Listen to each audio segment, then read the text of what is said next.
Hey guys, it's Sunday the 22nd of January and got a little utility trailer, about a 10-foot utility trailer in my shop here, and I've been cleaning it up, descaled it, got the heavy rust off of it, treated the rust, and got some etch primer on it here.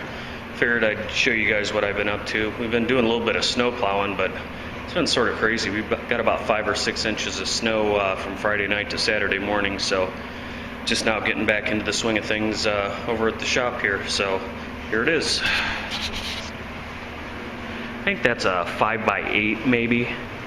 I got some etch primer over all my bare steel on it, and it's a tilt deck trailer, but we're going to make it a semi-tilt. I welded these angle irons on and drilled holes down there. It had that pin, but it was so sloppy you'd go down the road and the trailer would just, you know, it's bouncing and bobbling, and I don't know if the camera will show it very well if I can get far enough back.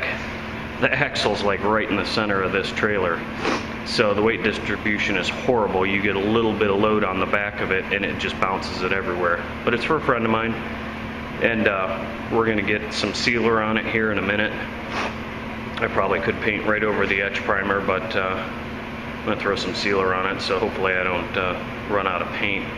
And rolling it, it's going to be a dark green trailer to match their vehicles that they use to tow it with.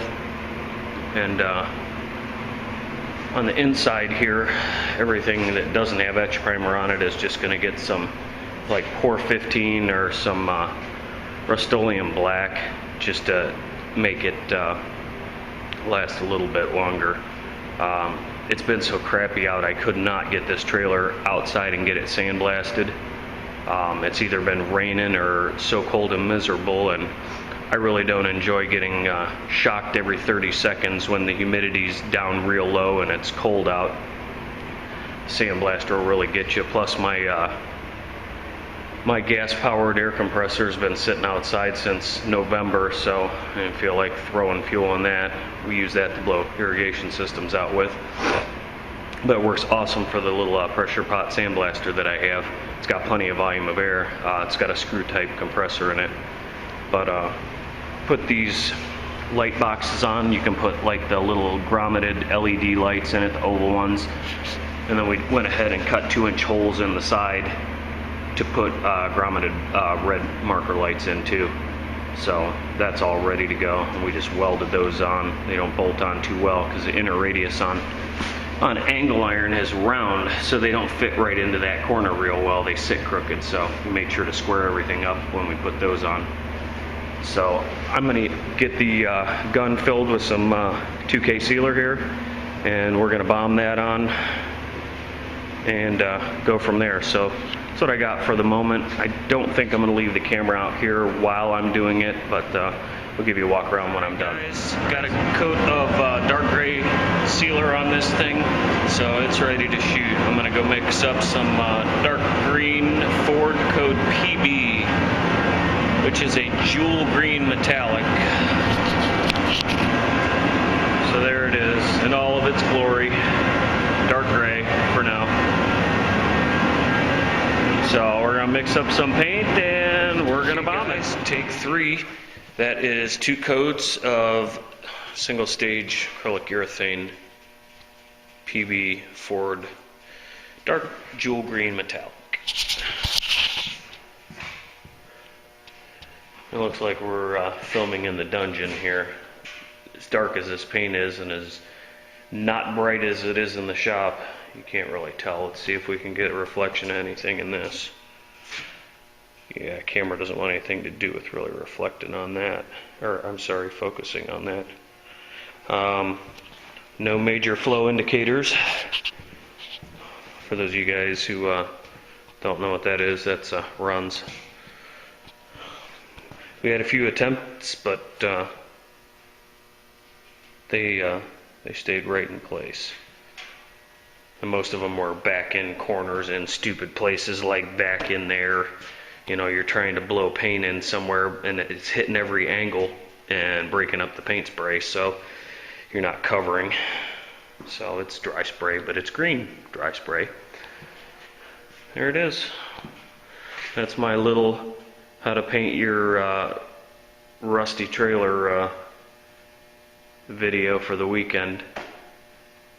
Sorry I didn't show you guys much of the prep work, but it looked like Pigpen from the Peanuts gang in here was standing next to me because there was a fucking mushroom cloud of dust rolling when I was grinding on this thing.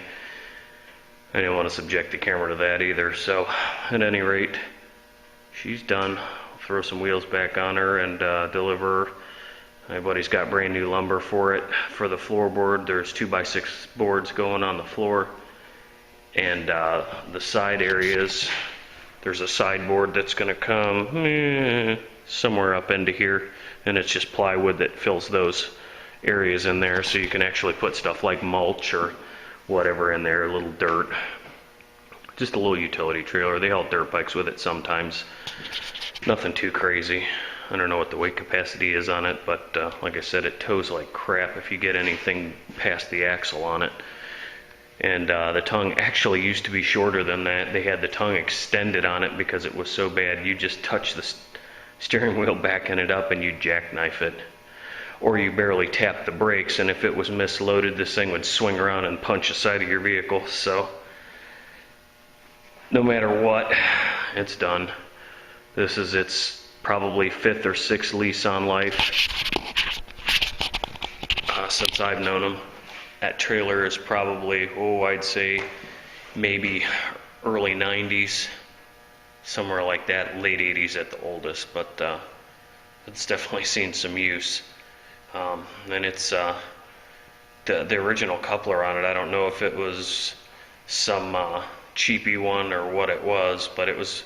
This trailer came from one of those parking lot trailer sales places. You know, you drive by your local Walmart or what have you, Sam's Club, and you got a guy set up out in the parking lot with trailers for sale. That's where this came from. But at any rate, the original coupler, it would actually come loose. It would pop right off the ball. It's a 2-inch ball, and it didn't matter whose vehicle it was on. It would just, it would just break loose. So eventually they had that coupler changed and had the tongue lengthened, and now we're going to put bolts through the tilt part of it so it doesn't rattle and drive you nuts going down the road. So I hope you guys enjoyed what little bit of actual work footage you got of it, but that's what's going on. Have a good weekend, and we'll catch you on the next.